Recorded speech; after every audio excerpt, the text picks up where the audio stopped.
What is going on, Seahawk fans? Seahawks Today is presented by Prize Picks. I'm your host, Will Ortner. And on today's show, we have a lot of things to discuss. We got to discuss your takes on our Seattle Seahawks. We are going to have to answer your questions on the Seattle Seahawks because this is a mailbag edition of Seahawks Today. Now, I want this to be very clear. This video was filmed on Wednesday. So if there's any big changes or anything like that, please just bear with us. But it's a lot of discussing the hot Seahawks takes and hot Seahawks questions of today. Make sure you turn on your notifications. Don't miss our next live show. We typically go on Wednesdays or on Thursdays. It kind of bounces back and forth. We're going to try to shoot for a Thursday more dominant live show. It's a little bit more fun. A little bit more people are able to get there. But we do typically bounce between Wednesdays and Thursdays. You turn on your notifications. You will get an alert 30 minutes before we go live, so you can kind of set some stuff aside, be ready to go. And you'll get another alert once we do go live. Don't miss out hanging out with James, with Jerry, with Peyton, with Alexis, with producer Tom, or with myself. Hang out with all of us. Have a good time. Let's talk Seahawks football. Kings in the PNW. What's going on, Mr. John Snow? Is there an NFL story that the Seahawks need to pay attention to? This fascinating question. And actually, I think the easiest way to pivot on this one is towards a story that I don't think the Seahawks will actually take advantage of or really be a major player in. But Jalen Carter's contract negotiations are going to be interesting. We need to make sure that we're looking at everything that's going on there because Jalen Carter is a top defensive lineman in the National Football League, and Seattle has a couple of top defensive linemen in the National Football League that are going to get paid here very soon. Obviously, Leonard Williams will get paid this upcoming year, so I'm not going to factor him into this conversation. But I will factor one Byron Murphy. And I think it's important that we talk about it.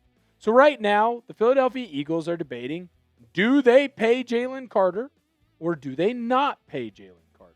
And because of that conversation, they are having a discussion right now on if he will be traded or not. Now, when we look at his career, last year was obviously a step back, which is a bit unfortunate for Carter. And frankly, he is maybe slightly regressed, at least in the sack numbers, since that rookie year, although that 24 season was about on par. Now, we know that Jeffrey Simmons just reset the highest paid interior defensive line market at $35 million per year. What'll be interesting to see is exactly where Jalen Carter falls on this mark. Now, there are some outside factors that could greatly impact what Carter ends up making, right? If he doesn't get Jeffrey Simmons money, that's because of some of the off-of-the-field things and other issues that Carter has dealt with. But whatever Carter's number is going to be, it certainly is going to play a major role in this guy's contract. Because when you look at Byron Murphy, he's on a similar trajectory. And right now, if he has another year like he did last year, the sky is the limit. When we look at the two different years, yeah, I'll be the first one to tell you right now. I feel like Byron Murphy was a major letdown that first year. He wasn't good enough. He was also a rookie. He was also someone that missed games. He was also someone that didn't fully understand what type of defense he was playing in and what was looking ahead for him. When I look at Byron Murphy, I think the 2025 season is going to be what he is for most of his career. That is a high tackle number at 62 tackles for an interior defensive lineman. 7 sacks is unheard of. I think that Byron Murphy is only going to continue to grow with the Seahawks. And whatever number Jalen Carter gets, I think Murphy certainly eclipses that. Will Byron Murphy be an All-Pro in the 2026 NFL season? Let me know your opinion down below in our comment section. Type yes if you think he will. Type no if you don't think he will. We're going to get to more of your questions and more of your takes here in just a moment. But first, I need to let you know that today's show is made possible by Prize Picks. Prize Picks is America's #1 sports picks app. and is the best place to win cash while watching sports. With the baseball season in full swing, there's no better time to cash in with our friends at PrizePicks. And I'll tell you this, the app is really easy to use. To qualify for a PrizePicks lineup, pick 2 to 6 players and select more or less on stat projections, including hits, home runs, strikeouts, and several others across all sports. One thing I love is the new social feeds feature, where you can share PrizePicks with your friends and copy lineups with a single click. You can actually follow me on the app, at BigWill7774, to see all of my lineups. I have a lineup for the football action going on later on this year. Quentin Johnston, more on his receiving TDs. Kenyon Sadiq, more on his receiving TDs. Jackson Smith and Jigba, more on his receiving TDs. New user offer. Download the PrizePicks app today. Use code HMA when you play your first $5 lineup to receive $50 in lineups. That's code HMA when you play your first $5 lineup to get an extra $50 in lineups with PrizePicks. Clickable link to download the app is in the comments and description. Jerry, what's going on, sir? How are you? He says, well, hello there, 12. Stoked to see Mills got after it this year. Telling you, I told Jerry this on our live show on Thursday. There is no one, and I mean no one, who had a better offseason than Rylie Mills, and it certainly feels like it's because he was actually able to have an offseason where he wasn't just rehabbing. It wasn't about taking care of your knee. It was about making sure that you were out on the field for the Seattle Seahawks and making yourself a much better player. Now, I'm not going to say that there's no one who had an offseason just as good as Rylie Mills, but I'm telling you right now, this kid is about to pop this next upcoming year. I think the Super Bowl is just the first little taste, right? You know, you go to the ice cream store, they give you the sample spoon. We got the sample spoon of Rylie Mills. That kid's going to be an absolute animal. James May, what's up, big dog? Says, is the rumor still flying about Maxx Crosby, or will that manifest itself come trade time if the Raiders are still stuck in purgatory? Lol. Maxx Crosby, let's talk about him. I don't think that trade rumors on him are dead, but right now you're certainly simmering, right? You've turned down the temperature on what could be going on with Crosby. In my opinion, he will not be traded unless the Raiders are absolutely hot garbo at the trade deadline and a team gives them a deal that they simply just cannot refuse. When I look at the situation right now, I don't think that you're going to have a Micah Parsons type of trade this offseason where a big-time player gets moved right now. It certainly feels like there are going to be players that are moved on from in a little bit, but it's going to be closer to the deadline when a team that is no longer competing for a playoff run ends up needing to give up a player, especially with how good this draft is. The 2027 draft is loaded with a lot of QB talent and a lot of just talent overall. So I think there's a real good chance that you see a Maxx Crosby, a Kayvon Thibodeau, maybe even a Jalen Carter, or some of the other big top names get traded later on closer to the deadline because their teams are either not where they need to be or they made it clear like, hey, we're not going to be re-signing with you. Jerry, what's up, sir? You're back. Jerry says, how do you feel about our defensive back depth? That may be my only concern going into camp. Man, I'm really excited. I think the big question mark right now is not in the safety room. I think they're loaded top to bottom. You got 4 guys that are going to play a lot. I'm excited really to see what Bud Clark ends up being. I think in the cornerback room, you're not worried about CB1, CB2.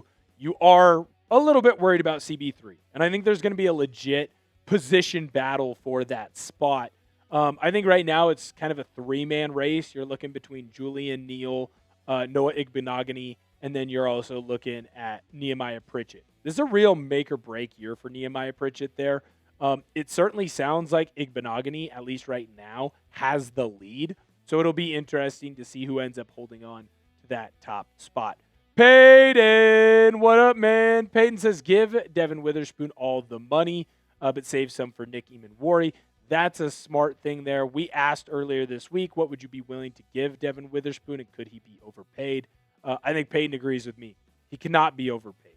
I think unless you're giving him a Patrick Mahomes deal, you're not doing that. He deserves to be the highest paid cornerback in the National Football League. He will be the highest paid cornerback in the National Football League. You're certainly going to have to save money for Nick Emmanwori, though. Derwin James, he reset the safety market this offseason. Derwin James does all the things that Nick Emmanwori does.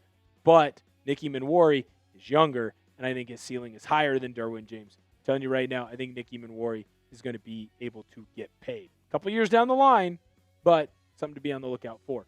Ty Boss, what up, big fella? Good to see you. He says, will Sam Darnold get 14 wins 3 years in a row? Fire, fire, fire, fire, fire. I think he's got a good opportunity, man. I don't think there is a single game on this schedule where I would look at it and say the Seahawks are completely out of this. Now, you're obviously going to have to fight an uphill battle. I mean, shoot, just playing San Francisco and LA 4 times between the two teams, that's not easy. But I certainly think that this Seahawks team is loaded with talent, and I don't see a world why Sam Darnold couldn't help lead this team to 14 wins. Loaded offensively, loaded defensively, and you got the best special teams unit in the National Football League. Rich, what's going on, man? How you doing? Rich says, what is Jadarian Price's ceiling? Use a current NFL comp. Interesting question here. When I look at a guy like Jadarian Price, he has been compared, at least from what I've seen, to I saw a little bit of like Nick Chubb, but I still think that he's faster than Chubb. So, you know what? I think he's Kenneth Walker with less hits. To be honest with you, I think he's K9 with less hits. And we all know that when Kenneth Walker was healthy, man, Kenneth Walker is a great running back. The question is was Kenneth Walker ever going to stay healthy without being in a 2 to 3 running back system? And in my personal opinion, the answer is no. Now, he might prove me wrong in Kansas City this year. That's where he is. He's going to be the main feature back. Maybe I'm wrong. But when I look at a guy like Jadarian Price, I think that he has great vision. That's Kenneth Walker, check. He's got explosive big play ability with his speed. Kenneth Walker, check. I think there's a chance that he's a better receiver out of the backfield, but both of them certainly have question marks on that. And then we're going to have to see how Jadarian Price blocks. He's certainly been someone that hasn't been selfish in the past. So I look at that. I don't think it's fair to compare him. I don't think it's unfair to compare him to Kenneth Walker. Taco, what up? Do you think Nick Emmanwori will be a top 3 safety in the league this year? Interesting. I don't see why he wouldn't be. Like, barring an injury, it's Kyle Hamilton, it's Derwin James, it's Nick Emmanwori. And really last year, if Nick Emmanwori doesn't roll his ankle and get that ankle sprain in that week 1 against San Francisco, he plays 4 more full games. He's a 100 tackle a year guy. If he stays healthy the entire season, he might lead the Seahawks in tackles. And I don't think that's insane to say. Also, remember, go through the film if you'd like. He had 1 interception last year. He dropped 4. He should have had one that Justin Jefferson had to come back and play cornerback on. So when I look at a guy like Nick Emmanwori, I think he was scraping exactly what he's going to be for his career last year, barring injury. And he was top 5 safety in the league last year. I feel like that's pretty fair. Maybe top 8 at worst. Nick Emmanwori is special, special, special. And I almost don't even want to call him a safety because what Seattle asked of him to do, you really only asked like 3, 4 other guys to do it in the entire National Football League. Like, he's just a freak. He needs his own category. Demon. Football player. Whatever you want to call it. Nick Emmanwori's special cat. Mr. Ducky Bros, what's going on, sir? How do you think this O-line will do in 2026? I think it's going to be improved from last year. One, I don't think last year's offensive line was bad. I think it was actually a fairly decent crew. But I think that when you look at what that group was doing, and I think if you look at everything that they wanted to accomplish, I thought that they were able to push forward and really make sure that they did well for this team. And I thought as the year went on, they grew. They got better together. They built chemistry. Seattle returned every single one of those players. Not a single one of the guys from the offensive line last year left and went somewhere else. So to me, Seattle, I think they are in a great spot.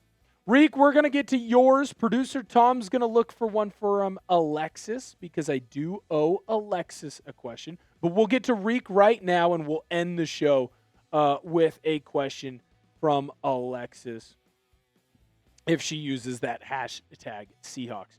All right, Reek, Let's see what you have to say. Who needs to have a bounce back year? Hashtag Seahawks. A lot of Game of Thrones stuff getting in here, and I absolutely love that.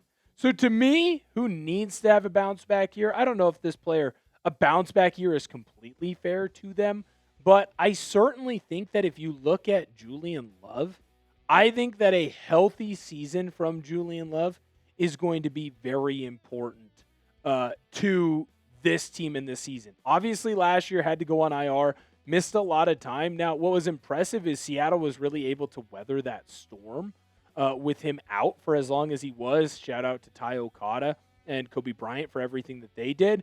But you can look at the 22, 23, and 24 stats, man. This guy was a special, special player. Over 100 tackles all 3 of those years. He was knocking balls down. No one cut the ball around him, and he's a great interception guy. Obviously had the interception in the Super Bowl. To me, when I look at everything that he's been able to do and everything that Julian Love has meant to the Seahawks, it's been very awesome. It's been very, very impressive. I think if Julian Love stays healthy, this secondary gets better by osmosis. Like, think about it. Last year, the Seahawks, a lot of people are going to be like, wow, they really hit their stride in November. They really hit their stride in December, especially on the defensive side. Well, at that point, you finally had a healthy Julian Love. You finally had a healthy Devon Witherspoon and a healthy Nick Emmanwori. And that's the most important thing at the end of the day. So I love that. Julian Love stays healthy. He has a bounce back year. Hit that subscribe button. Do not miss out on any of the content that we have here on the channel. We got stuff going out every single day. And you're going to want to go on social media at Will Ortner. Give me a follow on Twitter, on Instagram. I got content on the Seahawks coming out every single day that you certainly do not want to miss. Thank you guys so much for viewing today's video. Can't wait to see you guys next time. Enjoy your weekend and go tell someone that you love.